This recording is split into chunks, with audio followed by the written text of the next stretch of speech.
I would like to dedicate this video to those who are suffering from mental health issues. I hope this essay will be of hope. Why don't we ever give video games to a Pokemon because they can't Pikachu? Nothing like a good old gaming joke to kick things off. Now that we've got the laughter rolling, let's dive into something a little more serious, but still equally engaging. Yes, we're talking about video games, but not just the surface-level, button-mashing, high-score chasing side of gaming. We're delving into the deeper, more profound benefits that gaming can offer, especially in the realm of mental health. Now you might be thinking, video games? Mental health? Are you sure? And to that we say absolutely. You see, contrary to popular belief, video games aren't just digital time wasters.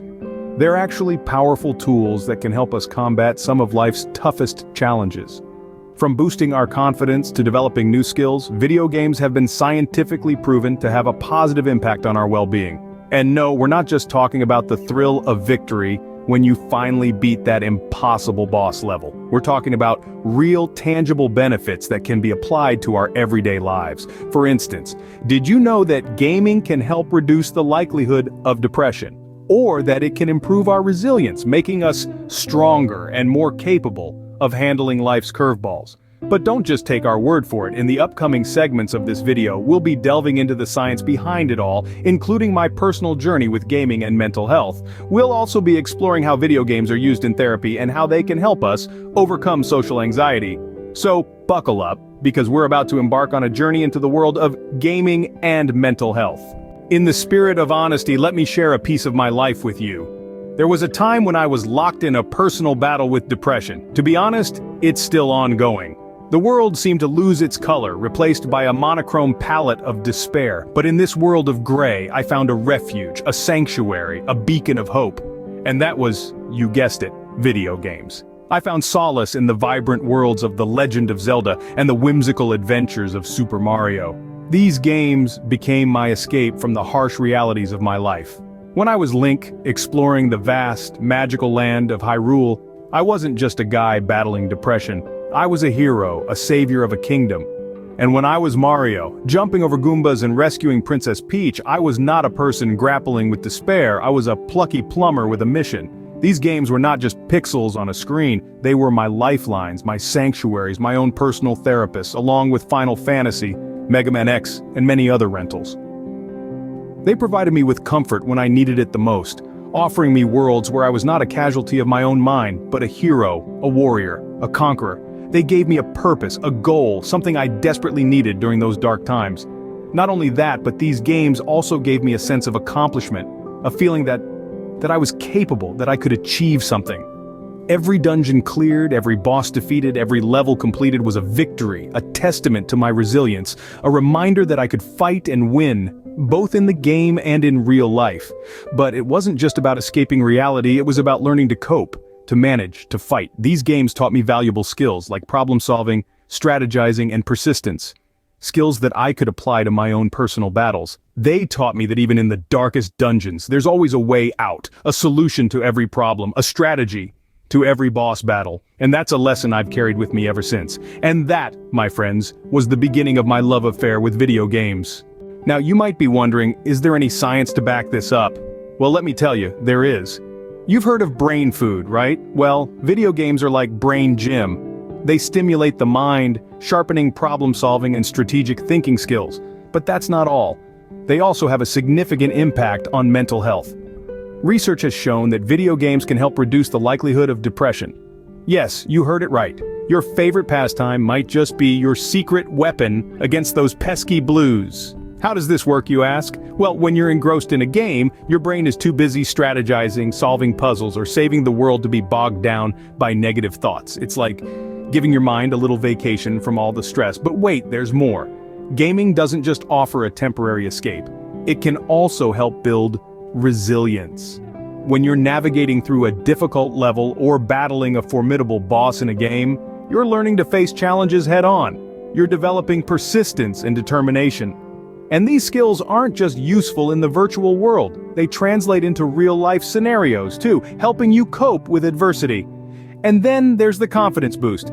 Every time you progress in a game, defeat an enemy, or complete a mission, you experience a sense of achievement. This can contribute to improved self-esteem and a more positive self-perception. Furthermore, studies have found that gaming is associated with lower crime rates and better psychological well-being in children. And in some cases, video games have even been used therapeutically to aid in the treatment of attention deficit hyperactivity disorder, Parkinson's disease, and post-stroke finger paralysis.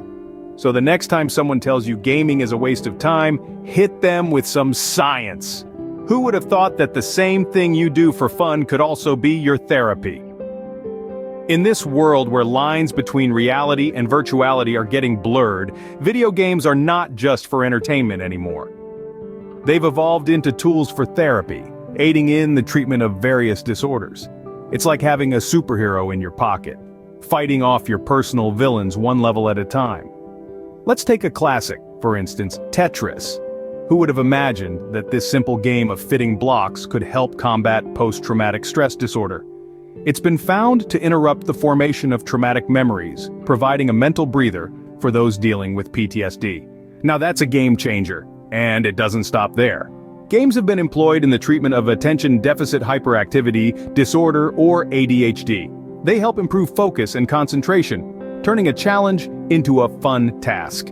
It's like turning the tables on the disorder, outsmarting it with a joystick and a couple of buttons. But wait, there's more! Video games have even stepped into the realm of physical health. Post-stroke finger paralysis, a condition that affects motor skills, has found an unlikely ally in the gaming world. By incorporating specific movements into gameplay, video games assist in rehabilitation, making the journey to recovery a bit more enjoyable. And let's not forget Parkinson's disease. Certain games, designed with therapeutic objectives, help in improving the balance and coordination of patients. It's like dancing with the disease, but you're leading, and the game is your dance floor. However, it's important to remember that video game therapy isn't a one-size-fits-all solution. It should be chosen individually and under the guidance of a healthcare professional. After all, every game has its rules, and so does therapy. So, the next time you pick up that controller, remember, you're not just battling virtual enemies or building virtual worlds. You're also fighting real-world battles, one game at a time. Remember, it's not just a game, it's therapy. Raise your hand if you've ever felt awkward at a social gathering. Yeah, me too. Now, let's dive into the realm where orcs, elves, and battle royales become our classroom for social skills. Welcome to the world of online multiplayer games.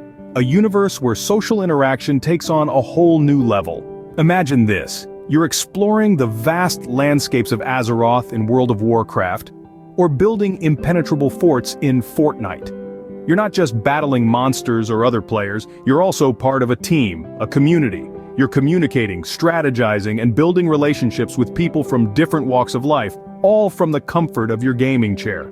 These games provide a platform for social interaction that can feel less intimidating than face-to-face encounters. You have the power to control how you present yourself, and the anonymity can be a comforting shield against judgment or rejection. It's like a sandbox for the social skills. You can experiment, make mistakes, and learn, all without the same risks or repercussions you might face in the real world. Moreover, these games can help in overcoming social anxiety. The adrenaline rush from winning a tough boss fight or surviving a battle royale can boost your confidence. You start to realize that if you can lead a team to victory in a virtual world, maybe you can handle that presentation at work or that party on Friday night. Plus, the friendships and camaraderie you develop in these games can spill over into real life, providing a support network that understands and shares your passion. Keep in mind though, like any good thing, moderation is key. It's important to balance your gaming time with other activities and face-to-face social interactions. But the next time you log into your favorite game, remember this. You're not just leveling up your character, you're also leveling up yourself. So not only can you slay dragons, but you can also slay your social anxiety. Now, who here has ever lost a game? Yeah, me too, hundreds of times. It's all too familiar, right? That crushing defeat when you're so close to victory only to be thwarted at the last moment. But you know what? Each loss, each failure is a chance to learn, to grow, and to become more resilient. Take the notoriously challenging games like Dark Souls or Cuphead, for instance. They're infamous for their difficulty, but they also teach us valuable lessons in resilience and perseverance. In Dark Souls, every death is a learning experience. You learn the patterns of your enemies, where to dodge, when to strike. It's a punishing game, but it also rewards patience and persistence. Cuphead, with its Beautiful hand-drawn animations and jazzy tunes might look charming, but beneath that friendly facade is a game that will test your skills to the limit. Each boss fight is a puzzle to be solved, a dance to be perfected. And when you finally beat that boss that's been giving you trouble, the sense of achievement is unparalleled. These games, and many others, teach us to embrace failure, not to fear it. They show us that losing is a part of the journey to victory. And this isn't just applicable to gaming, but to life as well. Life is full of challenges and setbacks, but every failure, every loss is an opportunity to learn and to grow. So the next time you're faced with a tough boss or a challenging level, remember, it's okay to fail. In fact, it's more than okay, it's necessary. Because with every failure, you're becoming more resilient, more capable, and more ready to face whatever challenges come your way. So keep gaming, keep failing, and most importantly, keep learning. At the end of the day, it's all about having fun, right? That's the crux of the joy of gaming. It's not just about the epic boss battles or the exhilarating chase scenes, it's about the laughter, the triumphs, and even the occasional rage quit. The joy of gaming is a multifaceted experience, much like a well-cut diamond. Think about it. How many times have you found yourself lost in a game, completely engrossed in its world? How many times have you laughed out loud at a witty dialogue or felt a sense of accomplishment after finally beating that one level? That's the magic of gaming. It transports you to different worlds, challenges you in ways you never thought possible, and rewards you with a sense of satisfaction that's hard to find elsewhere. For me, there's nothing quite like the thrill of unboxing a new game, the anticipation building as I pop the disc into the console. The opening scenes, the introduction to the characters, the first steps into a new world. It's all part of the joy of gaming. It's an escape, a hobby, a passion, and yes, even a stress reliever. Let's take a trip down memory lane, shall we? Remember the first time you played Super Mario? The feeling of joy as you navigated through the Mushroom Kingdom, stomping on Goombas and rescuing Princess Peach from the clutches of Bowser? Or how about the first time you played The Legend of Zelda? The sense of adventure as you traversed through Hyrule, solving puzzles and battling monsters. Those moments, those experiences, they're priceless. And it's not just about playing the games. It's also about the camaraderie, the shared experiences. It's about the friendships forged in the heat of battle, the alliances formed in MMORPGs, and the rivalries that push us to do better, to be better. Gaming is a journey, filled with highs and lows, triumphs and defeats, but at the end of the day, it's the joy, the fun, that keeps us coming back for more. It's the thrill of the chase, the satisfaction of a puzzle well solved, the exhilaration of a battle well fought. It's about the stories we create, the characters we grow to love, and the worlds we get to explore. Remember, in the world of gaming, the fun never ends. Well, we've been on quite a journey, haven't we? It's been a power-packed ride through the fascinating world of video gaming and its surprising benefits for mental health. Let's take a quick stroll down memory lane and revisit some of the key takeaways. We kicked off with the laughter of gaming, the sheer joy that comes from immersing ourselves in a world of our own creation. It's not just about the high scores or the epic wins, but the sense of accomplishment and the boost of self-esteem that follows. The laughter, the excitement, and the camaraderie all contribute to a healthier and happier mind. We then delved into a personal battle with depression and how gaming provided an escape, a virtual refuge. It was not just a distraction, but a way to cope and build resilience. The characters, the narratives, and the challenges in games can mirror our own struggles, teaching us valuable life lessons and helping us navigate our own trials. We explored the science behind gaming and mental health. The studies have shown that gaming can stimulate the brain, reduce the likelihood of depression, and even aid in the treatment of conditions like ADHD and Parkinson's disease. It's not just a claim, it's backed by science. We talked about video games as therapy, a tool for self-development and growth. They can help us develop skills, boost confidence, and even improve resilience. They're more than just games. They're a means of self-improvement. We also touched upon how gaming can help overcome social anxiety. Online gaming communities can provide a safe space for social interaction, fostering friendships, and providing a sense of belonging. Finally, we celebrated the joy of gaming, the thrill of exploration, the satisfaction of problem-solving, and the pleasure of storytelling. Gaming can be a source of joy, a way to unwind, and a tool for personal growth. So keep playing, keep growing, and remember, gaming isn't just a pastime, it's a lifeline.